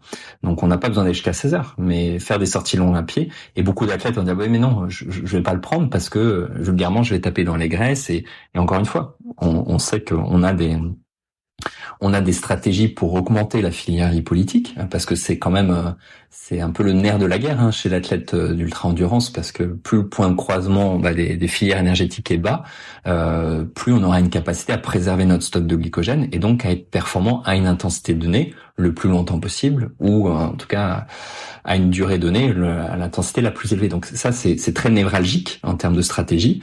Donc ça se prépare. C'est là où je parlais de la périodisation, des modèles cétogènes pour certains, pourquoi pas. Mais à côté de ça, on a besoin de s'adapter d'un point de vue purement mécanique, digestive. Et on a plein de sorties longues qui peuvent nous donner cette occasion. Et combien d'athlètes en fait ont même pas mangé à pied et vont faire un Ironman. C'est aimer le challenge, quoi. Déjà, l'Ironman en soi est quand même suffisamment challengeant pour se dire qu'on va limiter les contraintes périphériques, quoi. Donc, autant mettre les chances de son côté à ce niveau-là. Tu as parlé tout à l'heure d'ischémie. Est-ce que tu peux très rapidement revenir dessus? Et puis j'aurais peut-être une autre anecdote à te partager justement sur mon blog de 3x65 de ce week-end. Ok. Alors l'ischémie, on parle plus exactement d'ischémie reperfusion, c'est-à-dire d'ischémie mésentérique, donc au niveau globalement, on va dire au niveau digestif, qui peut atteindre jusqu'à 80% de la valeur de repos. Donc en gros, le système digestif est irrigué au 5e de sa valeur de repos pendant l'effort. Donc ça a deux conséquences. La première, c'est que on va pas aller manger une paella ou un sandwich jambon beurre pendant un marathon. C'est simpliste quand je dis ça, mais forcément je pousse un peu la caricature. Mais on a besoin de privilégier le système, le sang vers le système musculaire et limiter au maximum le travail digestif. D'où toute la stratégie qu'on va mettre en place d'un point de vue nutritionnel. Et le deuxième aspect, c'est que à l'arrêt de l'effort, il y a une reperfusion. Donc il y a un afflux de sang qui revient au niveau digestif. Et qui dit sang dit oxygène, qui dit oxygène dit radicaux libres, dit stress oxydatif et notamment fragilisation de la muqueuse intestinale et notamment de ce qu'on appelle alors je parle techniquement, mais des jonctions serrées des entérocytes, c'est-à-dire en gros les zones normalement d'imperméabilité entre les cellules de l'intestin. Et en fait, cet afflux de sang associé à l'ischémie et notamment chez les coureurs à pied font que on répète ce mécanisme pendant des semaines, des mois, encore une fois des années. On fragilise notre intestin qui devient beaucoup plus perméable et qui peut laisser passer certains peptides qui peuvent déclencher des réponses inflammatoires. Donc en fait, il y a deux sujets à ce niveau-là. Il y a le premier qui est le confort à l'effort et de deux, la conséquence de cette ischémie reperfusion répétée chez un athlète qui va potentiellement additionner d'autres facteurs d'altération de son écosystème intestinal et qui se traduit par des troubles inflammatoires chroniques, des troubles infectieux à répétition, etc. Et on a ces symptômes, ces impacts inflammatoires qui sont parfois asymptomatiques d'un point de vue digestif à l'effort. C'est-à-dire que c'est pas parce que vous allez bien à l'effort, c'est-à-dire que vous n'avez pas de troubles digestifs, que vous n'avez pas ce phénomène de perméabilité intestinale. On a aujourd'hui beaucoup de papiers, beaucoup de publications qui nous montrent en fait ce qu'on appelle l'endotoxinose d'effort, donc cette hyperperméabilité. Encore une fois, qui est beaucoup plus marquée chez les gens qui sont symptomatiques, qui ont le trouble digestif, mais chez les personnes qui ne le sont pas, cette perméabilité résiduelle et cumulée dans le temps et à d'autres facteurs peut être le point de départ, un foyer inflammatoire de bas grade et qu'on va considérer justement dans le cadre d'un suivi, quoi. Et il faut combien de temps après l'arrêt de l'effort justement pour que cette reperfusion s'opère? Si je prends un coureur qui fait une sortie de 6 heures, au bout de combien de temps est-ce que son système intestinal il va être reperfusé? En fait, la question qui est derrière ça, elle est déjà à partir de quand est-ce qu'on peut envisager ou imaginer, si on est sujet à ça, avoir des problèmes digestifs ou intestinaux. Et puis, j'aurais voulu aborder aussi ce sujet parfois un peu critique de cette fameuse fenêtre de 30 minutes, 1 heure, où on peut manger tout ce qu'on veut comme on veut juste après l'effort. Voilà. Ok, on a 1 heure devant nous, donc ça va. Donc pour la première question, la reperfusion, elle est quasi immédiate, si tu veux. En fait, c'est une question de priorité du volume plasmatique en fonction de la sollicitation. Donc quand tu es à l'effort, le corps va mobiliser ce sang pour les muscles. À partir du moment où tu arrêtes ton effort, la reperfusion se met en place. Par contre, dans la notion de capacité de manger, je parle pas de la fenêtre métabolique, j'en parlerai après, elle est très variable. On a des triathlètes sur Ironman qui mettent 24 heures avant de pouvoir avaler quelque chose en post-effort. Parce que on a cette ischémie reperfusion qui se met en place, on a une hyperammoniémie, on a une déshydratation marquée, on a un écœurement des produits qui font que, pendant l'effort, qui font que l'athlète, au final, n'arrive pas parfois à consommer pendant des heures quelque chose de solide, même parfois de liquide pour certains. Donc, ça c'est le premier point. Sur la deuxième notion de la fenêtre métabolique, cette notion de 30 minutes, elle est totalement arbitraire, en fait. C'est juste se dire à partir de quand je me sens capable de manger quelque chose. Et effectivement, le temps que ce système, entre guillemets, se remette en place, parce qu'il se remet pas en place, on a vu qu'il y a quand même des conséquences qui sont résiduelles. On a, d'un point de vue, entre guillemets, scientifique, eu cette logique de 30 minutes. Mais non, la fenêtre métabolique, elle commence à l'arrêt de l'effort. Simplement, à partir de quand, moi, je me sens en mesure de manger ou de boire quelque chose, c'est vrai qu'il y a souvent cette demi-heure qui apparaît. Mais là où c'est intéressant, et je vais la faire courte, sans parler de la fenêtre métabolique en tant que telle, c'est que en synthèse, on en parle pour optimiser les réserves de glycogène déplétées pendant l'effort. On va optimiser aussi l'apport de certaines protéines pour la reconstruction musculaire, et l'un agit avec l'autre. C'est-à-dire que quelqu'un qui veut refaire sa masse musculaire dégradée au cours de l'effort va avoir intérêt à consommer des glucides avec, et quelqu'un qui veut optimiser son glycogène aura intérêt à manger des protéines en plus de ces glucides. Donc c'est tout le concept de la fenêtre métabolique. On parle de jusqu'à 1,2 g de glucides par heure, 0,2 à 0,4 g par heure de protéines. Bref, là on rentre dans de la technique. Sauf que cette fenêtre, elle n'a d'intérêt. On a aujourd'hui de la même façon des publications récentes qui montrent que finalement, si on se place à l'échelle de 24 ou 48 heures, le fait de créer une comment dire, pas une rigidité, mais en tout cas une observance très fine comme ça sur le timing n'a pas ou peu d'intérêt. En fait, ce timing a un intérêt pour deux situations essentielles. C'est surtout et une en particulier, c'est qu'on va avoir un enchaînement d'efforts. Et donc quand on a du bicotidien, ou quand on estime qu'on a, alors c'est quand même assez arbitraire, mais 6-7 heures, on n'a pas 6-7 heures entre deux entraînements, là, le timing est important pour se remettre dans des conditions optimales pour enchaîner l'effort. Mais si vous entraînez tous les 3 jours, tous les 2 à 3 jours, et que vous n'avez pas une stratégie particulière sur la prise de masse musculaire, par exemple, et même là, en fait, ça a été beaucoup nuancé ces derniers temps. Et ben, en ayant un apport régulier et de qualité, on restaure autant les fonctions protéiques que glycogéniques sur les 24 à 48 heures. Donc, c'est là aussi un peu, comment dire, faire dégonfler la pression nutritionnelle auprès du sportif qui dit ah oui mais si j'ai pas mangé dans mes 30 minutes etc. Non, voilà, on peut faire autrement, et d'autant plus on prend de la hauteur en fait sur cette notion, et qu'on se place sur du moyen ou long terme, quoi. Bon, je te poserai pas la question de la bière de récup. Bah non.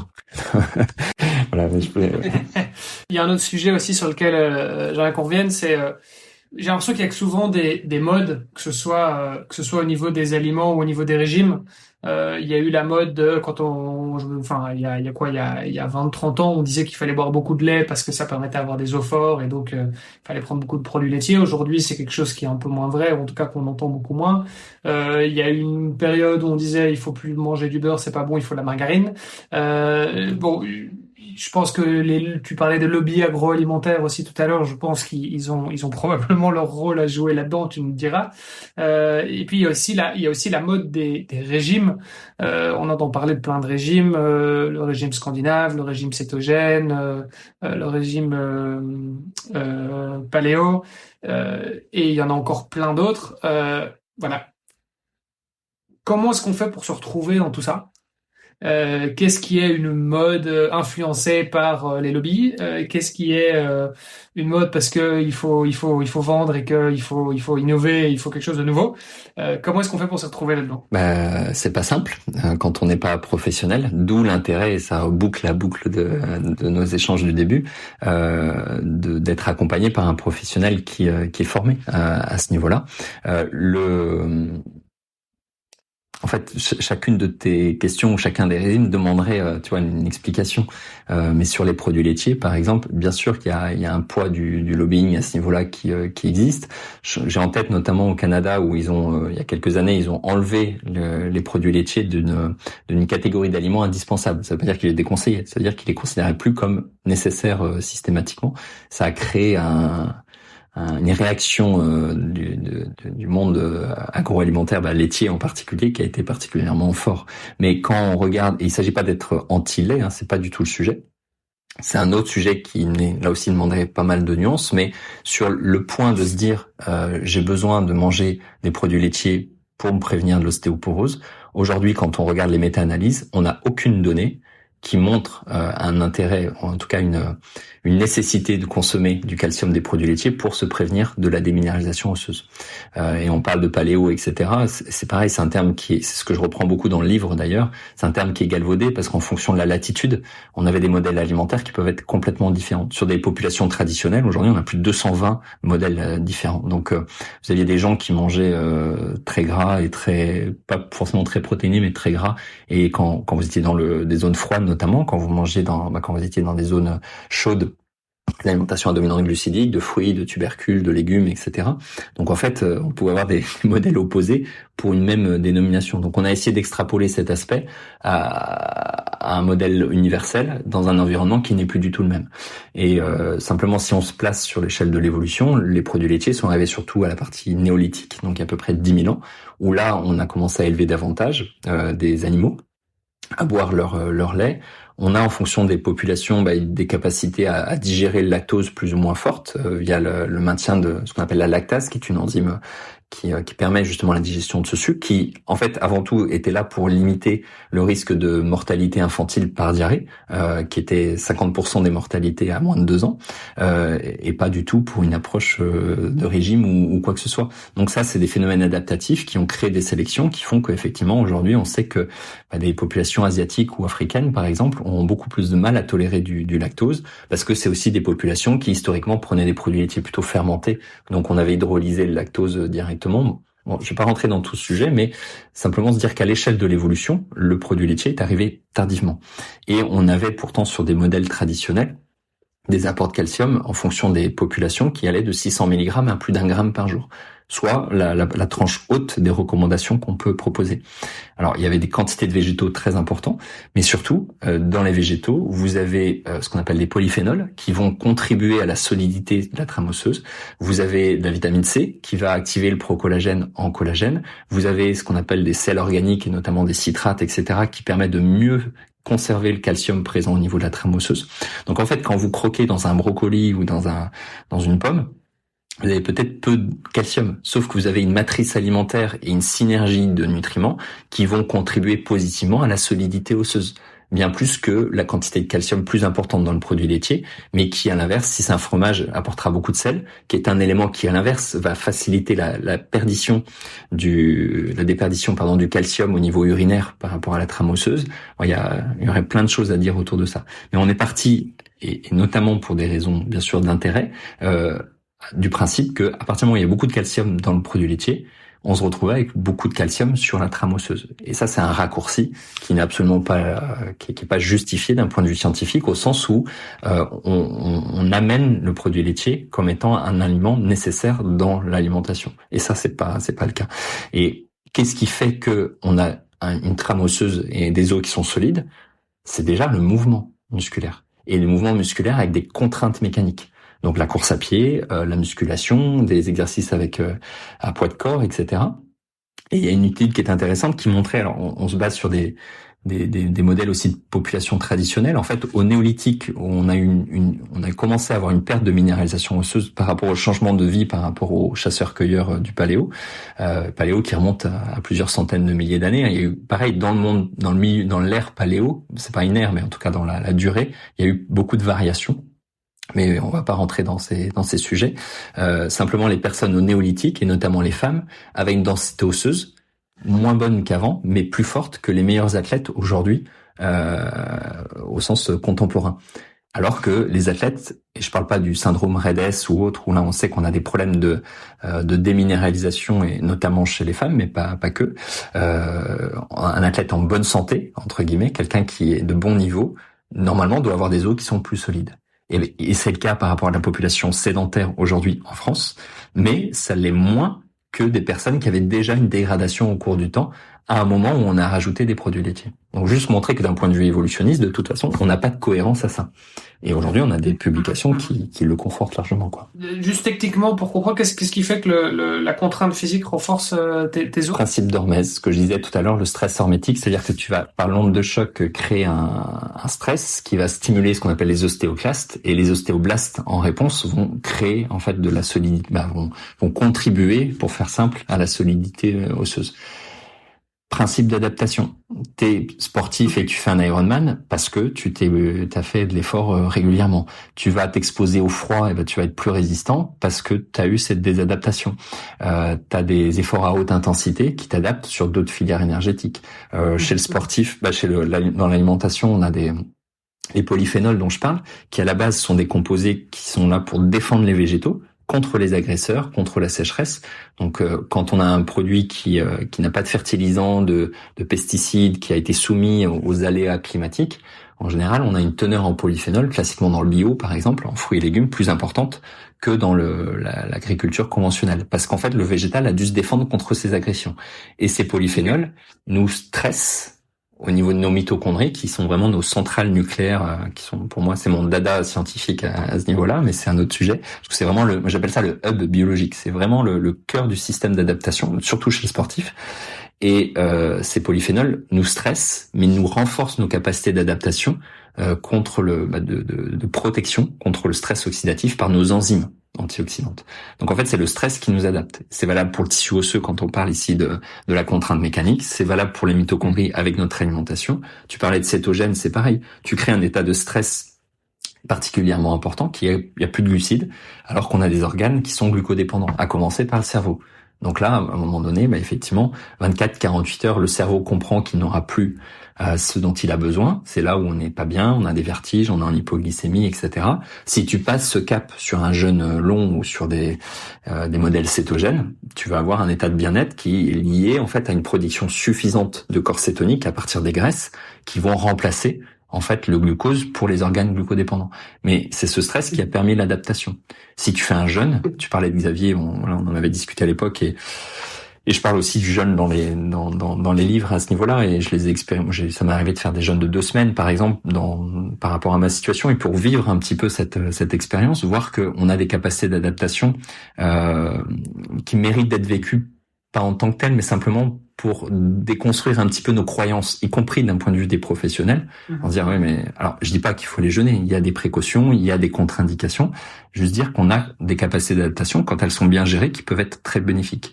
Et on a un processus qu'on appelle l'autophagie qui se met en place justement à partir de 15-20 heures de jeûne, qui est un processus d'adaptation qui peut nous être très bénéfique. Voilà, je digresse pas, j'essaie de donner quelques exemples. Non, mais c'est passionnant, et je regrette un peu qu'on ait qu'un épisode ensemble, mais on en fera un deuxième. Mais non, je bois tes paroles. Oui, donc je vois le fait, c'est comme quand je casse mon cadre de vélo en carbone et que on le répare. Là où on l'a réparé, il sera plus fort que sur le reste. Ça me rappelle un prof de karaté qui tapait avec son poing dans les murs qui disait tu vois, quand je casse mes phalanges, elles vont devenir plus dures après. Après, je sais pas si c'est un exemple à suivre. Hein, la question, c'est où on place le curseur entre l'adaptation et le masochisme, quoi. Oui, voilà, exactement. Bon, j'ai pas suivi le karaté, voilà, je suis pas karatéka aujourd'hui, tu vois, je suis dans le triathlon. Chacun son truc. Il y avait un sujet que t'as un petit peu abordé en demi-teinte, c'est aussi toute la partie alimentation ultra transformée. Alors il nous reste 6 minutes. Est-ce qu'on peut faire juste un focus, enfin pas un focus, justement parler rapidement de ça sans forcément trop le survoler, et quels conseils, encore une fois, tu pourrais donner à notre audience relativement à l'alimentation transformée, voire ultra transformée. Bon, on se doute de la réponse, évidemment, mais des fois, ça fait du bien de l'entendre, surtout des professionnels. J'ai en tête une publication que je cite souvent, qui est sortie dans Nature Food il y a 2 ans à peu près, en début 2020, qui montrait que, en fait, les auteurs se sont amusés à analyser l'ensemble des bases de données, les 2 grandes bases de données internationales dont on dispose, qui sont les plus documentées, et ont mis en évidence que on comprenait et on était capable de quantifier et d'associer un effet biologique particulier d'à peu près 150 principes actifs végétaux. C'est-à-dire qu'en gros, la lysine de l'ail, et on déroulait les propriétés sur un ensemble de plus de 49 000 métabolites. Donc, la conclusion de ça, c'est quoi? Et c'est ce qu'ils appellent la part sombre dans cette étude de l'alimentation, c'est que on connaît très peu de choses. Et que s'il y a bien une règle qui est mise, c'est l'humilité. Et en matière de nutrition et de connaissance. C'est-à-dire qu'il y a ce qu'on connaît, ce qu'on pense maîtriser, et il y a tout le reste, qui est soit méconnu, voire inconnu. Et à ce niveau-là, la notion de matrice alimentaire est particulièrement importante. Et notamment, je pense aux auteurs qui montraient l'exemple, par exemple, alors ce qu'on appelle le TMAO. Je vais pas rentrer dans tous les détails, mais un composé du microbiote qui faisait que, en fait, quand on mangeait la colline de l'œuf, on pouvait avoir un risque cardiovasculaire différent si on l'associait à de l'ail ou à l'huile d'olive, etc. Je rentre pas dans tous ces détails, mais montrer que il y a des interactions entre les aliments, mais il y a surtout une interaction dans la matrice alimentaire entre des nutriments qui peuvent avoir un effet agoniste, donc de synergie, ou un effet antagoniste d'opposition. Donc, cette organisation structurelle de l'aliment, elle est extrêmement importante. Et j'ai que 6 minutes, maintenant moins. Je vais pas en développer, mais dans des compléments alimentaires, on met 2 ingrédients ensemble qu'on voit être synergiques dans un aliment. On n'a pas du tout le même effet que ces 2 mêmes ingrédients dans l'aliment. Donc, encore une fois, il nous amène à beaucoup d'humilité face à ça. Et dans les aliments ultra transformés, on va avoir une vision extrêmement réductionniste c'est Anthony Fardet qui avait utilisé ce terme-là initialement, que je trouve très juste, qui est que effectivement, en fait, on a aujourd'hui des publications qui nous montrent que le niveau de transformation impacte des complications d'ordre métabolique, cardiovasculaire, sur l'obésité bien entendu, voire les mortalités précoces, donc j'ai plus le début de ma phrase, mais entre guillemets que c'était le niveau de transformation qui majorait ce risque, indépendamment de la composition en graisse, en sucre, en glucides, etc. Donc en fait, l'effet de la matrice a un rôle tout aussi, voire beaucoup plus important que l'ingrédient ou le nutriment en tant que tel. Et quand on mange un aliment ultra transformé, je dis souvent l'aliment, les arbres à cornflakes, ça n'existe pas. C'est-à-dire que on n'est pas dans des produits qui viennent de la nature avec une matrice originelle à ce niveau-là. Et pour plein de raisons et de mécanismes qu'on ne connaît pas encore, on sait que ça nous sera bien plus bénéfique que le bol de cornflakes ou que le verre de coca ou que la brioche, ou ça veut pas dire qu'il faut plus en manger, c'est juste de les placer dans ce que ça devrait être, c'est-à-dire un aliment occasionnel de plaisir si on prend du plaisir à manger ce type d'aliment. Après, là aussi, on voit qu'il y a une notion de dépendance, c'est un terme fort, mais en tout cas d'attrait plus important pour ces produits-là, des produits qui sont plus mous, qui donnent moins de satiété. Bon, il y a plein de choses à dire autour de ça qui font que ça contribue au risque notamment de surpoids et de complications métaboliques.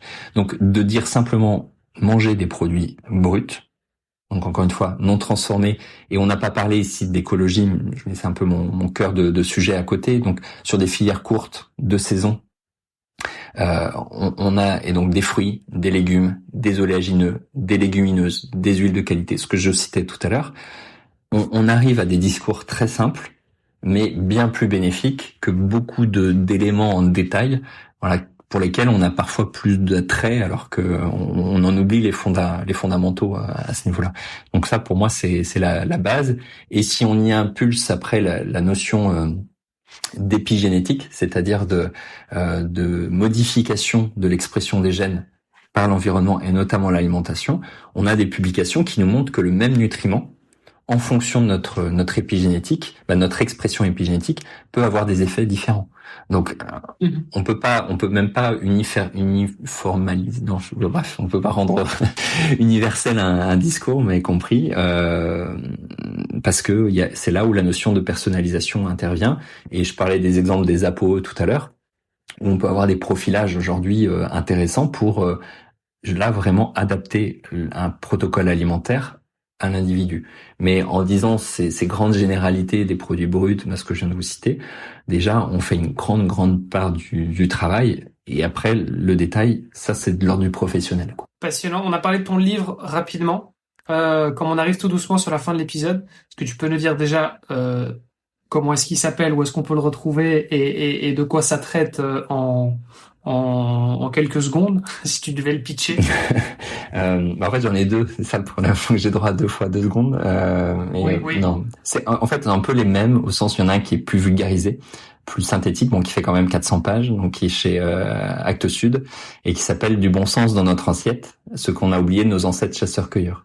C'est un peu le résumé de tout ce que je vous ai indiqué, c'est-à-dire prendre du recul, surtout de la hauteur, en fait, sur tous ces aspects-là, en les plaçant à travers le prisme de moi ce que j'appelle mes 3 révolutions nutritionnelles, c'est-à-dire l'approche micronutritionnelle, l'approche écologique, comment on peut concilier des enjeux individuels court terme avec des enjeux collectifs à long terme, notamment en termes d'environnement, et en se basant sur la biologie, sur la science bien entendu, et sur cette notion d'évolutionnisme. Donc c'est en gros montrer pourquoi on est programmé, et concrètement, qu'est-ce qu'on peut mettre dans notre assiette, et puis en balayant beaucoup de croyances, de questions sur le gluten, sur le lait, sur le cétogène, sur les jeûnes, donc tout ça de manière assez simplifiée. Et donc le deuxième qui sort en juin, qui va s'appeler, alors je dis un peu en avant-première parce qu'on n'avait pas encore parlé du titre, mais que ça va. C'est le spoiler officiel. Donc c'est le traité de la pleine santé par l'alimentation durable, et donc là c'est beaucoup plus argumenté, mais c'est toujours ces mêmes réflexions de fond, c'est-à-dire que en gros, comment croiser toutes ces données systémiques pour arriver à quelque chose de simple. Donc le deuxième est plutôt orienté pour un professionnel de santé ou pour quelqu'un qui a une approche plus universitaire, plus scientifique, qui sera chez Duno. Là c'est pareil, c'est un peu, je le dis avant l'heure à ce niveau-là, et qui est très documenté au niveau. Il y a à peu près même plus de 10 000 publications dans le bouquin. Donc de quoi passer un peu de temps. Eh ben, c'est super. Merci beaucoup, Anthony, pour cet excellent moment qu'on a passé ensemble, et puis pour ces 2 recommandations de livres d'un auteur qui a l'air pas trop mal finalement. On mettra ça dans les notes de l'épisode. J'espère que tu nous dédicaceras des exemplaires pour qu'on puisse les transformer en livres de chevet chez nous et qu'on puisse nous aussi diffuser la bonne parole. Anthony, juste avant qu'on te laisse partir, où est-ce qu'on te retrouve si on veut continuer à échanger avec toi et si on veut suivre un petit peu tes publications? Alors, déjà merci pour le temps d'échange, pour ce moment, et puis qui est très sympa parce que effectivement il me fait rentrer dans une sphère un peu nostalgique du triathlon, pas nostalgique, mais voilà, qui est différente. Donc c'est super plaisant. Merci beaucoup. Alors où me trouver? J'ai un blog qui s'appelle santéetnutrition.com, où là vous avez toute une série de conseils, d'articles, etc. qui sont à disposition, et sur les réseaux sociaux. Après, c'est vrai que personnellement, je suis pas très fan des réseaux sociaux, et je m'en suis écarté au début. Ça a été un peu le point de départ vis-à-vis de mes problèmes de santé. Et puis sur le temps d'écriture, parce que je parlais du deuxième livre, j'ai mis quasiment 10 ans à l'écrire, donc ça m'a demandé beaucoup de temps.